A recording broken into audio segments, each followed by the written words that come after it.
Right, and we're back.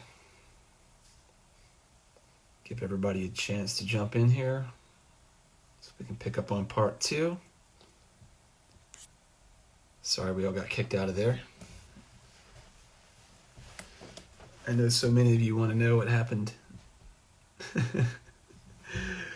to our pastries. All right. Bring TB in. 1 second. What's up, Ben Carlisle?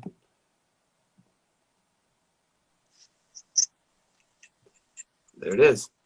Hey, we're pros now. So I'll end this story. Don't jinx it, man.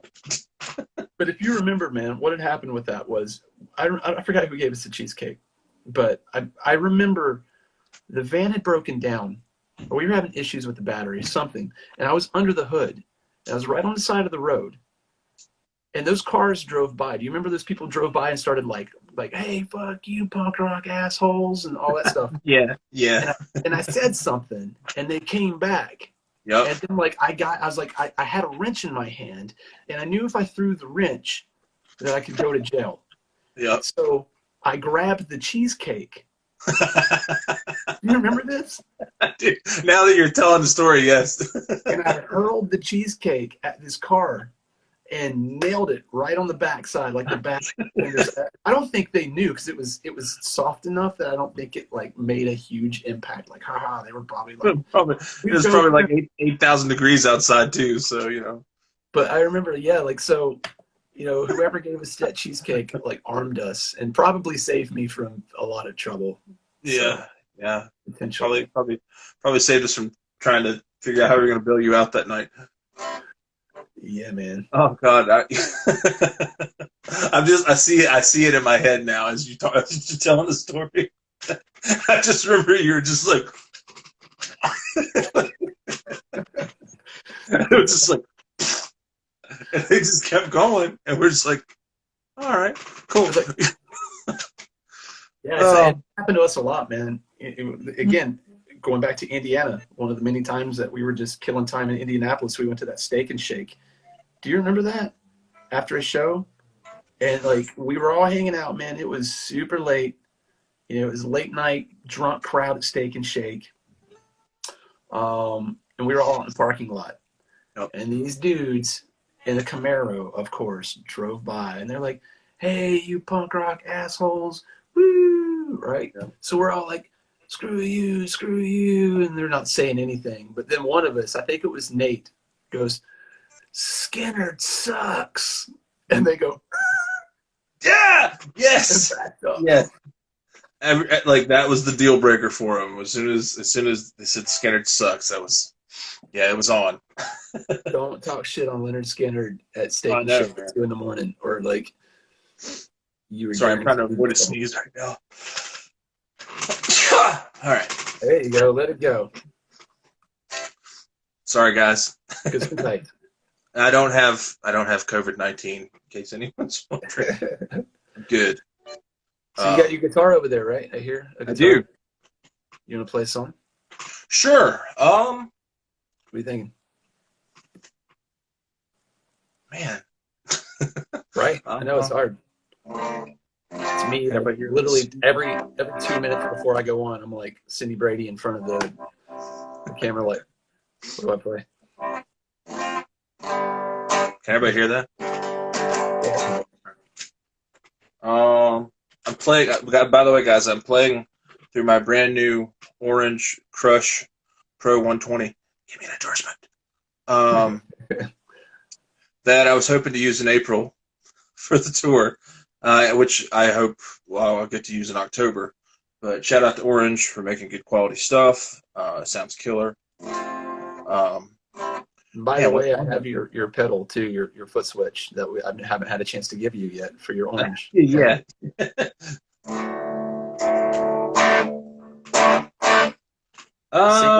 Purdy. Say what? Sing us something purdy. Sing us something purdy. Here's a bit of a rattlesnake.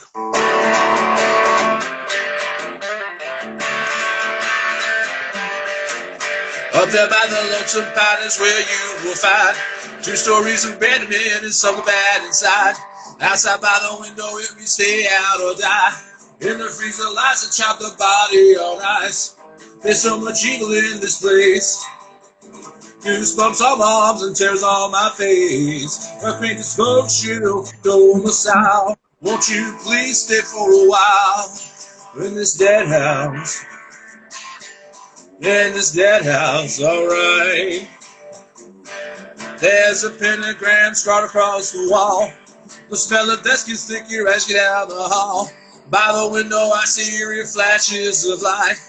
I think I've had enough excitement for one night. There's so much evil in this place.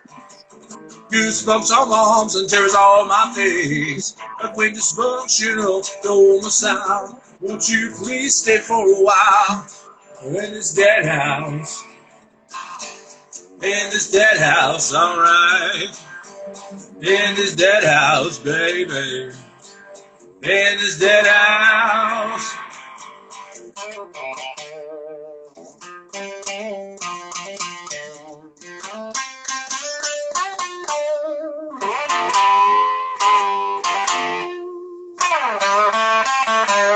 And I don't want to die. Oh, be another victim this time. When you're being hacked up, time sure to slide. Curiosity for my demise. We're in this dead house. We're in this dead house, alright. We're in this dead house, mama. We're in this dead fucking hell.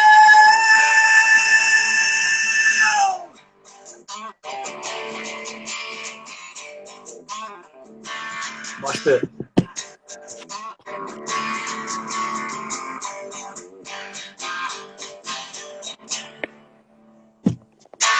Yeah.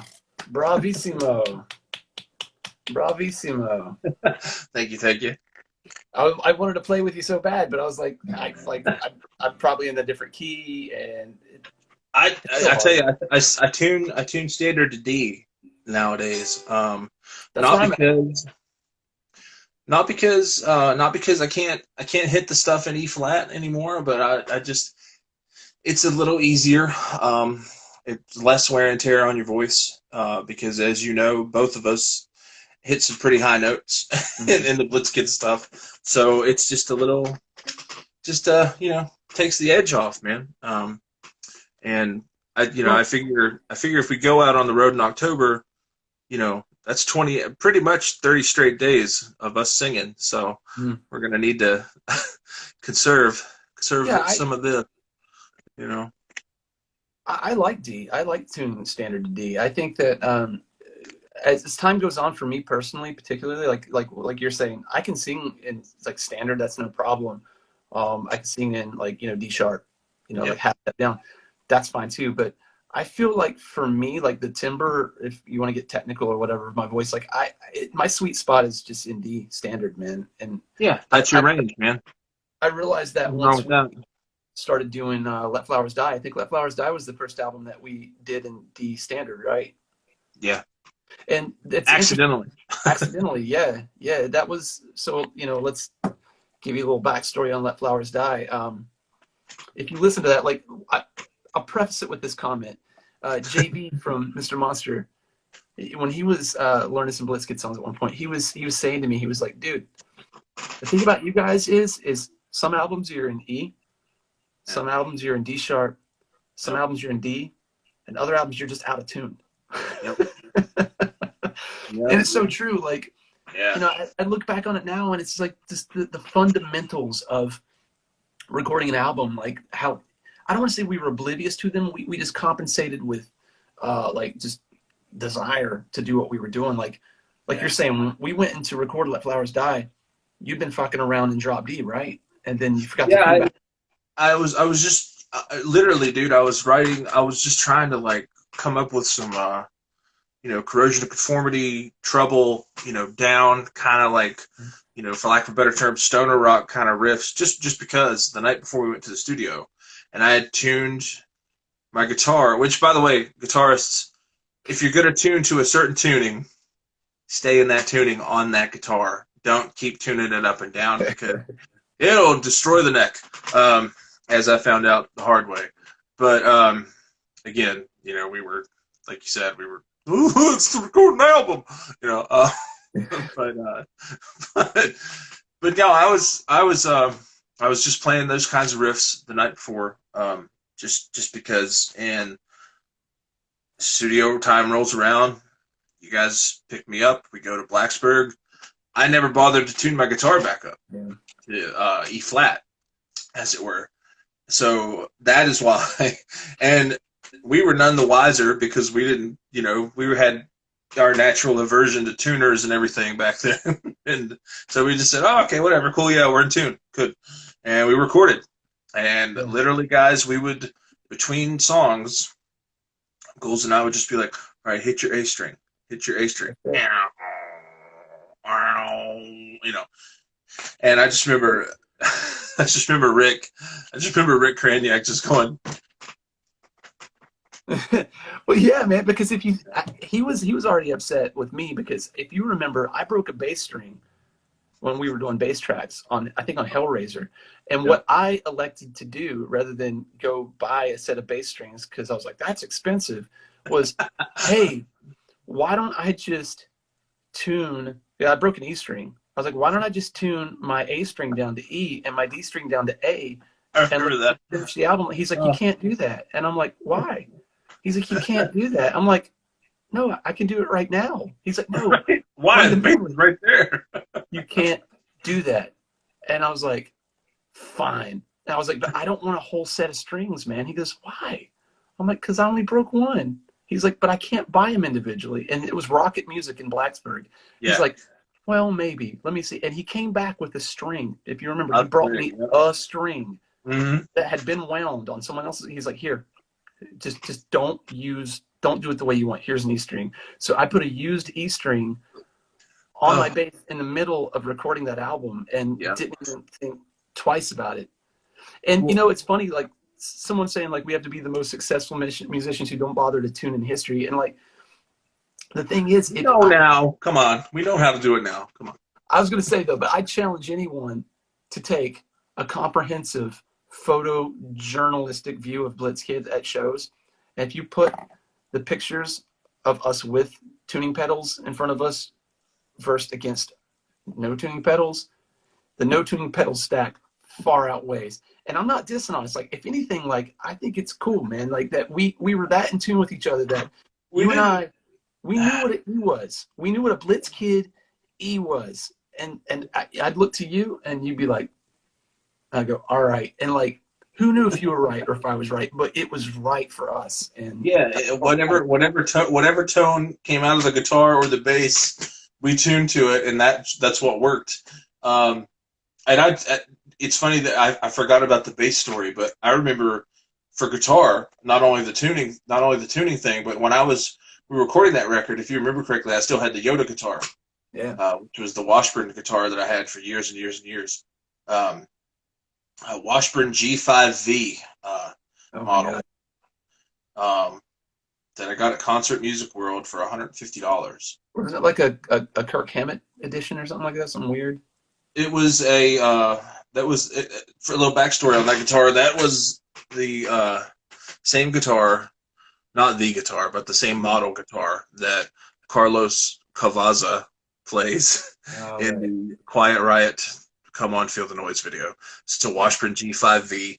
I think it was produced in like 1982 or something like that. Anyways, I played that guitar, you guys, from the beginning of Blitzkid all the way up until about 2004, I think. Yeah. Then it finally just bit the dust completely. It was not playable anymore. I had that guitar since I was like 13.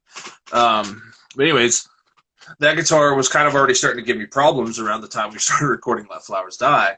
And if you remember correctly, I had a short in my input jack. Yeah, I do. And again, didn't bother fixing it because, you know, it only happened every once in a while. Screw it. Let's go record an album. I threw out so many cables thinking that it was the cables. And like, my cable screwed up. And it was just like, finally someone's like, hey, dummy, you solder your thing back together. I'm like, oh. Yeah. And I remember I still laugh about it to this day. I remember we were getting ready to record. I think it was Hellraiser, and Yeah. we recorded it, and then we listened to playback. And right before Bones counts it in, you hear you hear a little buzzing from my input jack, and he's like, and I just remember Rick going, "What is that?" And I was like, "It's my input jack. It's shorted out. Like, no big deal. Like, it's my input jack is shorted out." And he We're goes, trying to record a record here, Rick. Leave us alone. "Yeah, we're trying to make an album, buddy. Come on." No, Questions. but I just remember Rick going, and he was kidding around. Like at the time, I thought he was serious, but he was just like, "Well, why don't you fix it, Tracy?" Just Yeah, like that.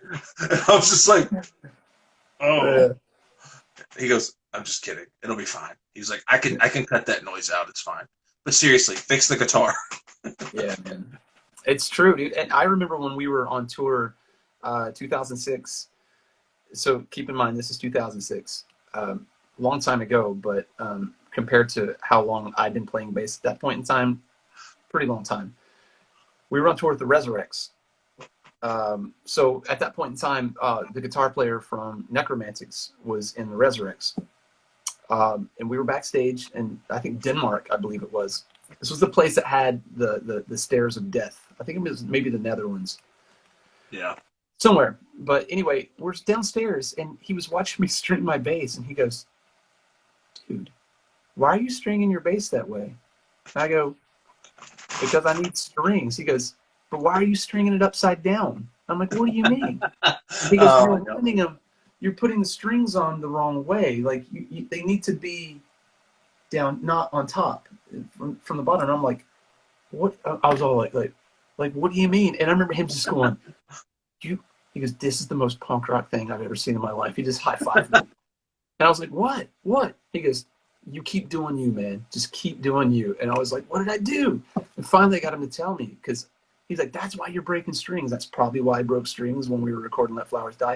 If you remember, I broke strings all the time. All the time. And people are like, "How do you break strings on the bass?" Now, sometimes I do something that would warrant breaking a string, like playing it, like pulling a string like this, and like that's going to happen. But once I started stringing my bass correctly, Miraculously, not as many string breaks. And from that point on, though, I mean, I know, every now and then one would break or whatever, but it wouldn't be because of that. It was just because A, you're either beating the crap out of your bass, or B, we'd been out for like 3 months and hadn't changed strings. We were really kind of just, we just didn't care, no, we cared. We were just we cared, but I mean, we cared about a different aspect of what we were doing. Yeah. It definitely didn't have to be perfect in our minds, and super in tune or anything like that. It had to just be impactful, and thank God that it worked. It helped me. I got to be honest, though, it helped me out, I think, in so many ways, in terms of making me more of a dynamic musician live. And what I mean by that, I'm not trying to say like I'm a dynamic musician, but what I mean is, I learned to tune while we were playing, man. You know what I mean? Like I do it all the time, even still when I'm playing. I think I did it last year when I played. I'm just so ingrained to know what the notes are now, what they're supposed to be without. And I'm not saying like I'm always right, but without a pedal, that there'll be times where I developed a way where I'll just tap the fret while I'm tuning. And I'm like, it sounds like what Tracy's doing. And then, you just play and tune as you go. Yeah. Same with breaking a string.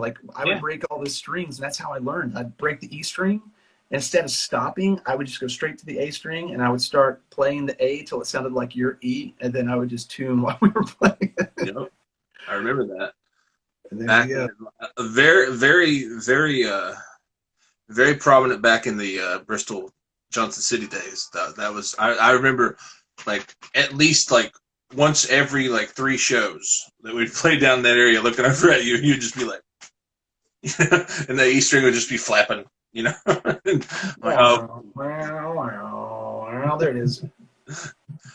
Oh man, I think I think you're right. It wasn't that we didn't care. It was just that we cared about, like you said, cared about a different aspect of what we did. And and that still persists, to this day. I think for us, it's not. Blitz Kid is not a, and it's not to say that we haven't improved, that we, as musicians, and that we just, are still just, flying by the seat of our pants and whatnot. Yeah. But I think to this day, there's still that, like, to quote what Nim Vin said about us, somebody, taking a baseball bat to a brick wall kind of aspect to us. It's a little more refined now. It's not such a hard smack of the brick wall anymore, but it's definitely just still a smack against the brick wall. I just know, man, like every time we played, and that's the thing, like, it was never like a conscious, like, well, a styling or anything like that. I mean, we would put on makeup and we would do our thing, but, we were always, it was, at least for me, and I know, we've talked about it, like just the spontaneity of everything. Yeah. Playing live. Like, that's what I loved about being in a band, Blitz Kid. Absolutely. And that was the vehicle, was the spontaneity of it all. Like, especially the style of music we played, and when we were younger, all the audience interaction that we would have. The more distractions, the more obstacles, the better. You know what I mean? And I think, like, it showed, man. If I have to speak about what we do, but I'm glad it was that way. I'm glad that we put diaper rash ointment on our face instead of figuring out it was just as easy to buy makeup, even once we knew how to do that. Like, I'm I'm glad it was that way. You know what I'm saying? Yeah. And when I look back on it now, man, and I know that we derived things from things that we had seen or that we'd heard or that we liked or whatever back then, but we were just kind of learning as we went, and that's kind of what made it seem. That's what made it so cool for me, at the time, because we didn't. I'm not to say we didn't have any idea what we were doing. We had an idea of what we wanted to do, Yeah. And we were just kind of learning as we went, and we just knew what we wanted it to feel like, I think, you know what I mean? And that was it. Like, it's like, if it felt right, why use a tuner? If it felt right, why worry about, like cutting our set list down to like a manageable amount of songs, so we weren't playing 7th Street till 6:30 in the morning. You know what I mean? Like, it felt right. I remember so many times, like, just what time we going on? Probably like 1:30, 2 o'clock. I'm like, oh. Yeah. Because, guys, mind you, 7th Street in Bristol, Tennessee was an hour and a half from Goolsby and I. So we'd get out of there after loading out and hanging out with everybody, sometimes 4:30, 5 o'clock in the morning. Like, there were several times we got back to Bluefield, Virginia with the sun coming up, playing at 7th Street Cafe. Totally, man. I mean, it was never an early night there at all, and those were crazy nights too. That was more or less our springboard for, I think, doing it. You know what I mean? Like, putting it in front of, like, in a touring format. Like, cool, this is fun. And guys, just to give you an idea of this place that we played, it was really cool. It was probably like, I used to refer to it as the CBGBs of the South. I know that everybody calls the Milestone in Charlotte that too, but it was literally, for us at the time, in our little bubble, being an hour and a half from this place in East Tennessee, where all these, and not just punk bands, but there'd be punk bands, metal bands, ska bands, whatever. The music scene down there was just so connected and so in tune, and like, there was no like genre divides. There was no like, oh well, they're a metal band, we're not playing with them. Dude, we played with death metal bands down in Bristol, whatever. But the cool thing about this venue was that it literally, there was an occupancy, posting up as you came in, and it literally could hold 174 people. Well, one of the biggest shows that we did there was when we got Bobby Steele to come down. with the Undead, and it sold out. Yeah. Like, you know, we had to do like pre-sale tickets for it and everything like that, and it sold out. So, you know, there again, 174 people.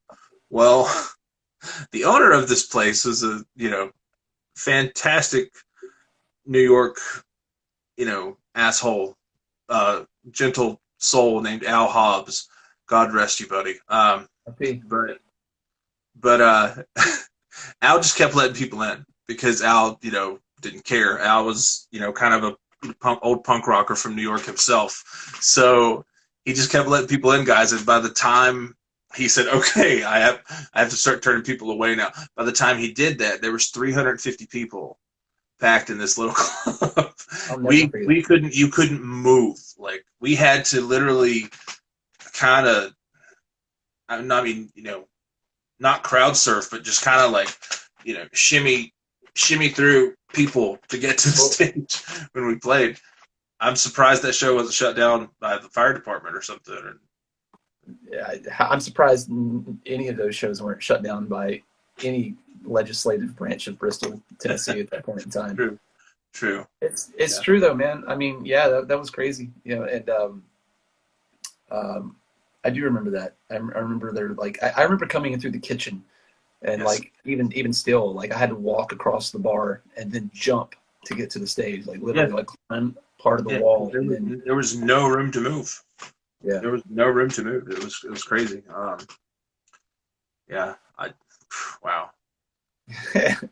So speaking of shows, I think before we wrap this up, we got to give him at least one good show story. We got to tell him about Metal Mike.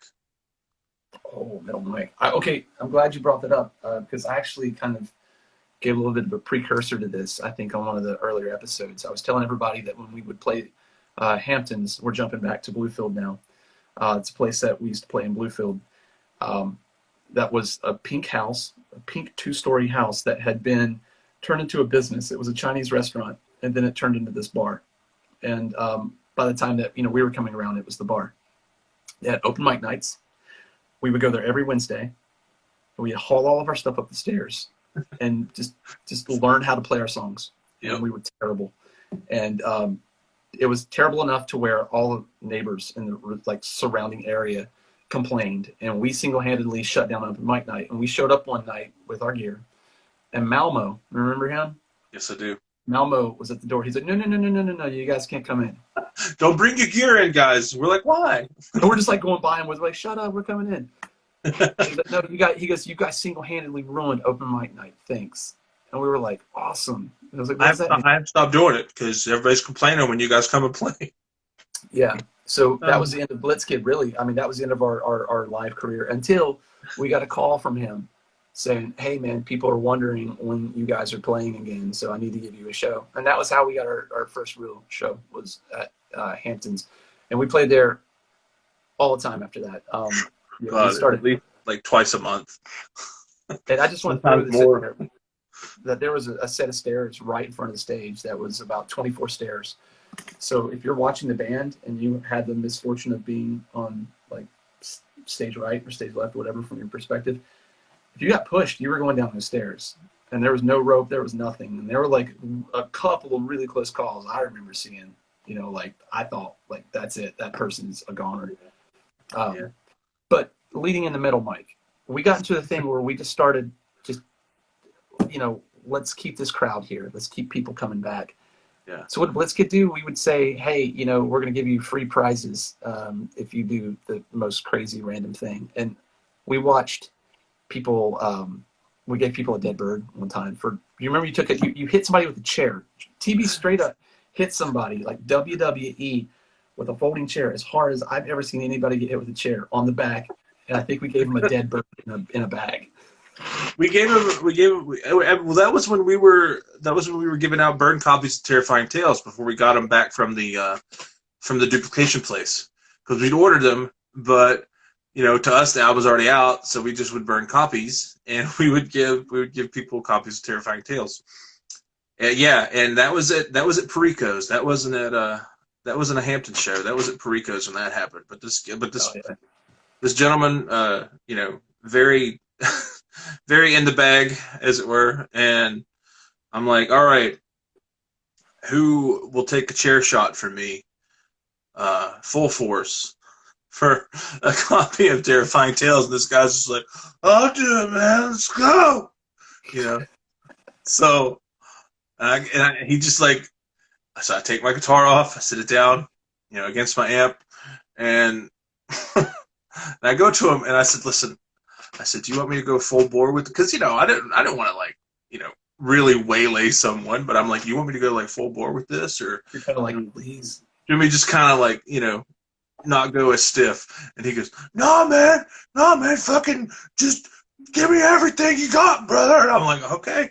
So, guys, Yeah. I literally like as far back as my arms would go, like over and then over my head, so I got extra momentum. I like, and this dude fell to his knees. Like I thought I'd severely hurt him, so I'm like, oh shit, you know, You boiled him. we're gonna get a lawsuit. You know, here's your free CD, pal. You know, see you in court. Sorry about that. We're gonna get a lawsuit. You know, but he just, you know, because he was so drunk, he just kind of got up and was like, hell yeah, man. And I'm just like, here you go, buddy, free CD. Yeah, you earned it. Yeah, for sure. I mean, if you remember correctly, I'm like, you're like, dude, let me see your back. Remember, you're on stage. You're like, let me see your back, dude. Let me see your back. Huge welt, guys. Like from like the top of his shoulder blades to like the small of his back. Huge red welt. And I was just like, oh my god.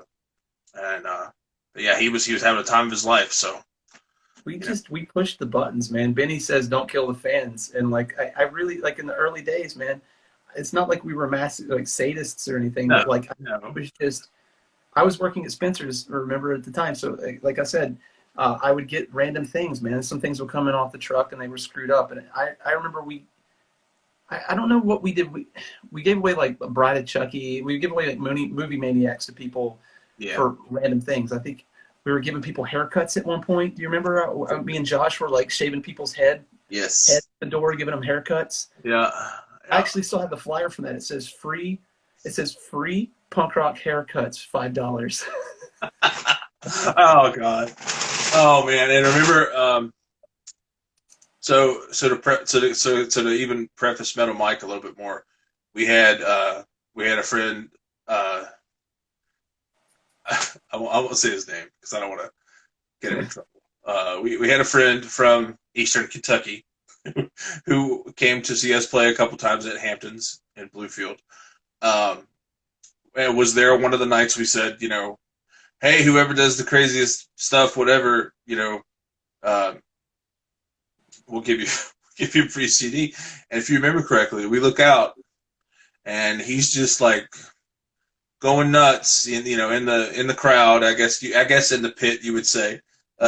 Really room for a pit, so to speak. But, you know, people were moving around, people were dancing or whatever. If you remember correctly, he had these cut-off camo shorts on and his ball bag just hanging out for the whole world to see, just dancing around, like rubbing it onto people. And we're like, different time. That dude wins. That dude wins. Yeah. Here. Shout out to that dude. So that's the setup for Metal Mike, and I'll let you take this one, man. I've never been more disgusted in my entire life, honestly. I'll try to make this as brief and as, you know, least disgusting as I can for you guys. Metal Mike was a guy that lived just down the road from us at the time, around, you know, Bastion area of Virginia, which literally was like 20 minutes down the road from Bluefield. He started coming to see us play at Hamptons, and, you know, through us talking to him and everything, we realized that he was, you know, like not old, but like, you know, he was in his 30s at the time, which, you know, for us, you know, we were in our late teens, early 20s, so that was old for us. He was an older dude, but he was cool, and he was all into, like, you know, the crust punk and like the D beat stuff, like Mass Control and, you know, Crippled Bastards and Dystopia and all these type of bands. But he loved Blitzkid, which I didn't get, because if you guys have ever listened to those type of bands, that's hardcore stuff. And he's the guy that got me into. Just to jump in, he's the guy I was talking earlier that like got me the magazines where I could order the stickers to like go. You know, I sent the name of that to you while you were talking about that earlier. It's called AK Press. AK Press, thank you. Anyway, continue. Yeah. So, and guys, to give you an idea, like Metal Mike was trying to think of a good comparison here. Metal Mike kind of had like the 70s kind of, wavy kind of who's a good comparison? Farrah Fawcett. Yeah, Farrah Fawcett and I'm not being mean spirited when I say this, guys. Farrah Fawcett kind of meets Eric Stoltz hairdo in The Mask. The Rocky Dennis hair. The wavy kind of, he had wavy like 70s kind of ginger hair, thick glasses. Definitely was kind of like, you could tell it was kind of like a dude that was, on the outskirts, so to speak, of life, which we all are, and that's awesome. But he was really cool, and we would always talk music and stuff every time he'd come to see us. But the great thing about Metal Mike is while he's telling you about all these, grindcore and these crust punk and these D-beat bands, he's talking like this. He's like, man, you ever heard fucking Mass Control? They're awesome. What about Dystopia? Like just total, South. He is Southwest Virginia. He's like, I love Christ. Yeah. You like Christ, man? I fucking love Christ. But Rudimentary Peni, you like them? You like them? Sure, yeah. So Metal Mike was very cool, and we got along with him really well. And like I said, it was kind of puzzling to all of us because we were like, man, we're way like tamer than the stuff that he listens to. But I think it was just a thing of, these guys are like-minded. These dudes are, they're punk rock now, whereas I grew up with this stuff and I like this stuff now. But these guys are doing something similar, and I think he just kind of gravitated to us. He would always come to see us play at Hamptons. And, during one of the infamous, hey, whoever does the craziest thing nights, you get a free copy of Terrifying Tales.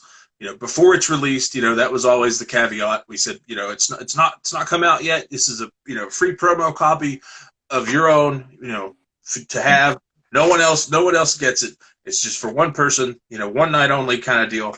So we go and we say that this particular night, and Metal Mike was there. Metal Mike comes to the front of the stage, shows us a pitcher of beer, and he comes over to me first, I don't know why, comes over to me, and he goes, "Spit in this." And I said, "What?"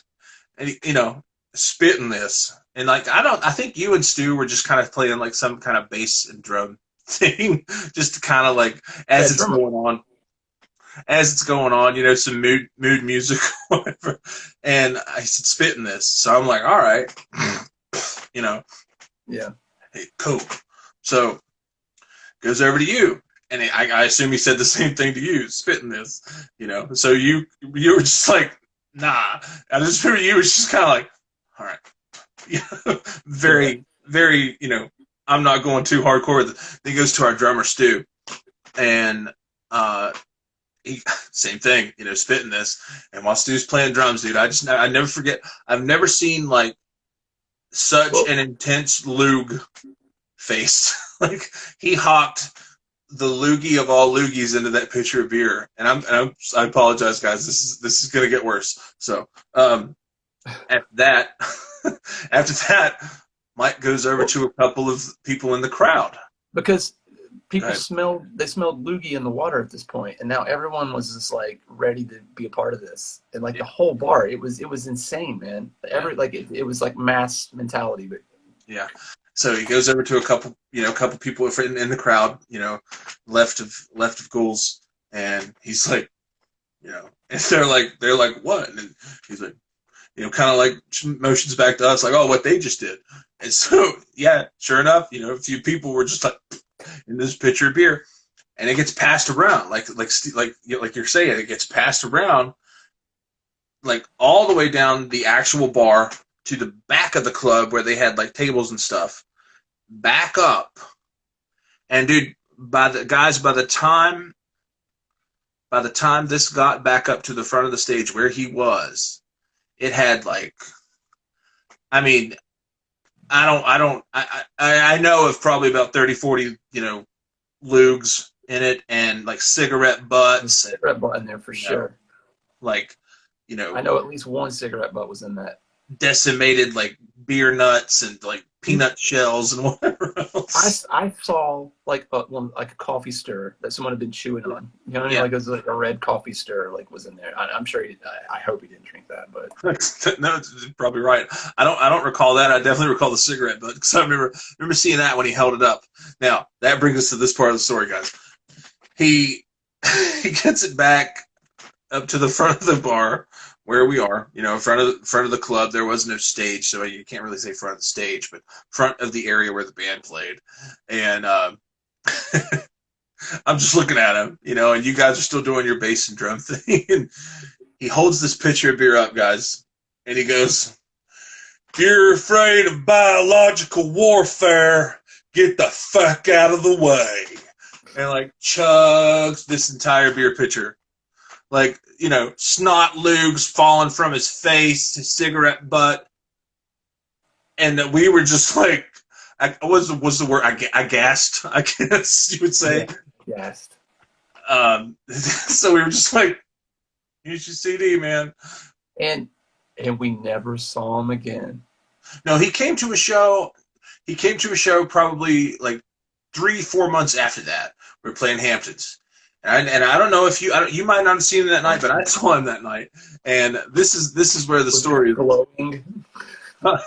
This is where the story gets fun, even funnier, guys. I was like, dude, where you been, man? I was like, dude, that's crazy that night. You haven't been here. You haven't seen this place since you drank the pitcher of beer that night.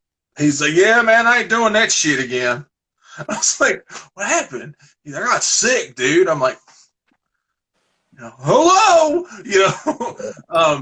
and I'm like, "Well, what do you mean? What do you mean you got sick? You like threw up or what?" "No, man, I had fucking hepatitis." You don't just get hepatitis, man. Yeah. You have it. It Yeah. stays. Yeah, and I'm just like, "So you still have it?" And he goes, "No, I'm all right now." I was like, It's like, okay. So you didn't have it, but you probably do now. Yeah. I ain't doing that shit no more. I ain't doing that shit no more, man. I'm crazy, but goddamn. I was like, "All right, dude. No, that's cool. You don't want to drink a pitcher full of beer that people, spit or whatever else in, that's fine." Yeah, but yeah, that's the Metal Mike story, guys. We're gonna start every show that we play on this next tour with, "If you are afraid of biological warfare, get the fuck out." And that's how we're gonna start every Blitz Kids show. It'll be a pitcher of apple juice on the next tour. That's how it's gonna be. I gotta say it in the Metal Mike voice too. So if you're afraid of biological warfare, get the fuck out of the way. Oh my God, man! Yeah, we had some very formative years, everyone, for sure. Yeah, and that's just one in a million, man. Like stories. So, and somebody asking if I'm wearing pants. I am wearing pants. Yeah. Or am I? I'm not wearing pants. I'm wearing gym shorts. Yeah. Oh, you guys can see my Buddy Holly tattoo now. Check it out. Yeah. There's my Buddy Holly tattoo. There's my Count Duckula tattoo. This is getting OnlyFans territory if you're not careful, dude. I know. There's my my Cesar tattoo. There he is. It's my sticker leg. I call it my sticker leg. It's where all my tattoos that are just like, that's a good idea. That's where they all go. Yeah. Let's put that one there. Yeah, man. Like that's your guitar case leg. No, it's like you remember Slow Hand Don? Yeah. From the tattoo shop. We called him Slow Hand Don because he was the slowest tattoo artist ever, man. Yeah. My bats right here. So the bats, and then I have this tattoo right here. he did that one, and like it was just the dude would just keep the needle in your skin as long as he possibly could. Not to be malicious, that was just his world. Yeah, So, he just took his time, and it was great work, but it just took forever. Like this one right here, guys. I don't know if you can see that. This big guy right here, which was one of my first tattoos, because I'm an idiot.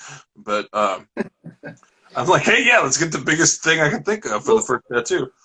This guy here took slow hand on 3 different sessions at 13 hours before it was done. Don was cool, man. Don, he did this octopus on my leg too. I'm on OnlyFans, you guys, my leg too for a second. So he did that cephalopod back here. Yeah. But dude, oh my God, man, that was when I was apprenticing, and like, you know, they were like, yo, you would come up and visit. Bones was actually living with me at the time, our drummer. Mm-hmm. And we were just hanging out. So it was just kind of like, Don's like, you guys want tattoos? Sure. Oh yeah. So, I'm trying to look through the comments here, see if I missed anything. Doesn't look like it. Someone says, I'm probably way behind. I'm still looking at people talk about tuning. Ryan J. Miller, yes and no. I am still tattooing. I'm licensed to tattoo in Massachusetts now.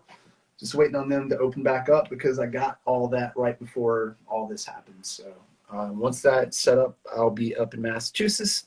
If anybody wants to set up an appointment and come fly in, drive in, whatever, then yeah, I'll be putting up a thing for appointments whenever I can. Somebody said, what happened to Billy Bones? Last I saw Bones, he was a hairdresser, right? Yeah, works as a barber down in Meadowview, Saltville area where he's from, and I don't think he's playing with any bands right now. I know he played for with like a sleazy kind of rock and roll band for a while. I forget their name, but he's just cutting hair as a barber and married and living life. Doing well, though. It's been a while. I haven't seen him in ages, man. Been years, dude. Probably since that last time he played the Hideaway. Yeah. 2012. That's the last time I've actually seen him. Absolutely, man. Yeah. So, I don't know, man. But yeah, he's doing good. He's doing good. So is little Let's Get tribute for you here. So is Gilby Deviant. He's doing well. Oh yeah, Gilby. Gilby was in the band with us for like not quite a year. Is that you? What's that? I just heard something vibrating really, really loud. Oh yeah, it's somebody texting me. I can't. If I go to look at it, dude, it's gonna disconnect. I'm gonna, it's gonna go tits up again. So I'm not gonna do it. Yeah. But yeah, I mean, there's all kinds of stories we could tell you, and we'd be here till midnight probably. But I personally have to get going. Yeah, I'm gonna talk about some movies, and then we're gonna wrap it up in the last 15 minutes here. Right on. Well, guys, thanks for having me on. Ghouls, thanks for having me on again. Yeah, it's always fun. It's always fun. Thanks for listening to me fumble my way through a song. And I think good choice, by the way. Oh, you know what? I'll be right back. You guys got to meet Annabelle. Hang on. Bring her on. Oh, it's the dog show. We should just do an episode with our pets and just be off camera, and then just like move them around while we talk.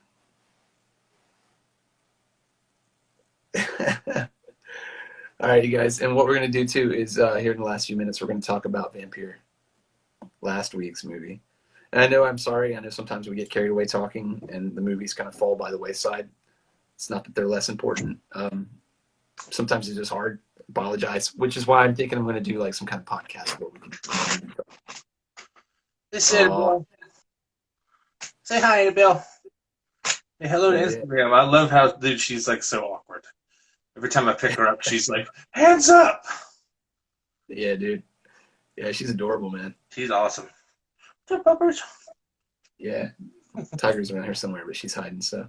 Yeah, that's her. All right. You want to go back outside? Yeah. All right. Let's go. She's like, all right, get me out of here. I'm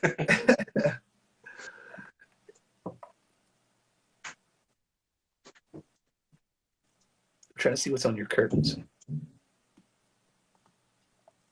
Spider webs.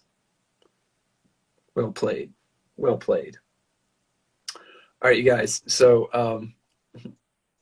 while we're waiting on TV to come back with the dog, are you there? Hello. Hey, I'm back. All right, cool. Man. Yeah. Yeah, dude. We'll do this again, man. Absolutely. We'll fun and tell some more stories. I mean, we got to talk about Dead House. We got to talk about Cedar Bluff. Oh yeah. We got to talk about all this. We got so many more like ghost Cedar, stories and things. Cedar Bluff's a good half hour on its own. Yeah, for real. Because there's a backstory from that one. What we need to do in the meantime is I'm going to look for the Village of the Damned photo of us, and I'll try to post that this week. And then Head McGee will come at some point. Yeah, you know what? I will make my best concerted effort to get over to my mom's place this weekend. Yeah. Look for those photo albums and hopefully find it. And I'll keep you posted. Yeah, no, we built it up. It's they won't be disappointed either. So Exactly. it's battle axe and pantyhose all in the same pictures.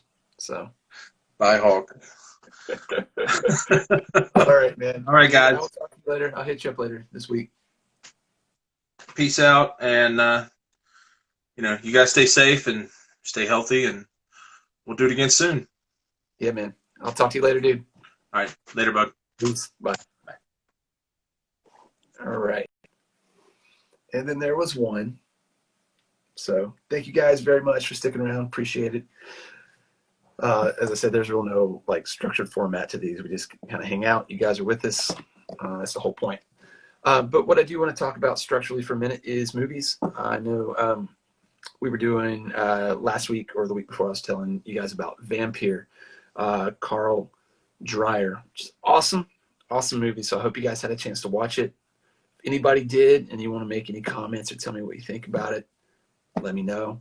I think we're going to probably at some point move the whole movie thing into its own thing so it doesn't get kind of like pushed to the wayside. But yeah, because there's definitely a lot of cool stuff out there that I think movie-wise definitely worth watching. You guys have probably seen some of these, but if not, definitely worth checking out. The way they did the Guys, a Ghost. Yeah, totally. I mean, keep in mind, this is like early 30s. So the fact that they were able to get that, which, it wasn't uncommon. George Méliès was doing like superimposition on, film as early as like, the early 1900s. So it wasn't that the technology wasn't there. It's just, I don't think the artistic expression for that sort of thing had been realized yet. And Dreyer did it really, really cool. And yeah, the shadows were great. Like the fact the one soldier, the guy with the crutch, when he gets up and he goes up the ladder, the fact that his shadow is the only thing that you see. I love that. Yeah, it's really hard without title cards, and again, that was right on the cusp of sound. And I think the fact that the sound, the way they approached it, it just adds to the ambience to the whole thing. So great movie. One of my favorite scenes is the skull. When it comes into the room and the skull turns, and it's so simple. All it really took was someone standing behind it and doing it themselves. But you really feel like the skull is turning when you see it. So loved it. So hopefully you guys enjoyed it too. All right, let me look. I have a couple of things here. I'm trying to decide which one for this week. Let's see here. Maybe this one. 1940. Yeah, probably the 46 one. Yeah, the shadows and the lighting were beautiful in that movie. I mentioned this prior to us watching it, but he had achieved that whole misty ambient quality to all the scenes because he put a piece of cheesecloth like just gauze more or less on the camera lens, and that's what gave it that whole dreamlike quality. I think one of like the scariest scenes in that movie, like frightening visually, is the scene where he first goes into the house. Okay, he's been out chasing his butterflies or whatever, and the doorknob turns, right? And he goes out and he sees the door open, right? And you know somebody's coming, and like it's so. I love stuff like that. Like Val Lewton, for example. We've talked about him with the Cat People. He was a master of this. You know, it wasn't about making a monster. You know, fear was the monster. Terror was the monster. It's about that sustained atmosphere rather than like a jolt. And there's that scene where he goes back in, and that's what's great about it, is he knows someone's coming, right? He goes back in. When he goes back out and he looks up, when he sees that dude's face and it's all misshapen, and he's looking at him and he's coming down the stairs, like that's every zombie movie, you know, that ever happened. Do you know what I mean? That trying to capture that feeling, that slow terror, that approaching kind of like horror thing. So yeah, hats off to Dreyer, man, for really pulling that one off. So I've heard that Robert Eggers is going to do a Nosferatu remake as well, and I think he did really awesome on Lighthouse. I love The Witch. I thought those were both good. So I'd be interested to see, you know, what happens. You know, I mean, Nosferatu's kind of like getting into Batman territory at this point in time, I feel like, where, you know, it's kind of becoming a cross-cultural thing, you know. Herzog already did it, you know, the remake, Nosferatu the Vampire, back in 78 or 79. So it's probably, I'd say, time for another Nosferatu. I love Nosferatu. It's my all-time favorite movie, but I understand that, you know, the story and the magic is there, and that it doesn't need to be recreated. It just needs to be retold, probably. And just as long as they don't do it like they did The Invisible Man, you know, or Dracula Untold, stuff like that. That's like such a bummer when stuff like that happens. But yeah, so anyway, yeah, I think we'll do this one. Sorry, I'm looking at a couple of here. So next week, speaking of lighting, speaking of shadows, speaking of atmosphere, again, you need to check out John Cocteau, the Beauty and the Beast. Not really a horror movie, 1946. I don't know if it's on Prime. I don't know if it's on YouTube, but definitely check it out. That'll be the one for next week. So it's Jean Cocteau, and it's 1946 Beauty and the Beast. There's some very, very, very beautiful moments of cinematography in that movie. I'm sure some of you guys have probably already seen it. But special effects, the ambience of it, you know, it's got a very fantasy vibe more than anything. But there's a gothic kind of dark, like undertone to it. So anyway, listen, you guys, I've got 1 minute and 56 seconds, so I'm going to go ahead and wrap this up for the night. Appreciate you sticking around as long as you did. It was a long one tonight, but again, that was a lot of as much me catching up with TB as it was you guys hanging out with us. So yeah, Criterion Channel, Beauty and the Beast is on there. Amber says, thank you very much. Let's see, we got one more thing. All right. So yeah, guys, we'll be uploading this to YouTube. If it's not up there immediately, it'll be up in a few days, if not next week. So we'll be here again next week. So in the meantime, take care of yourselves. Hope everybody's doing good. Crazy times right now. So everybody be safe. And, you know, I'll talk to you next week. So long live the horror. Have a good night. See you. Bye.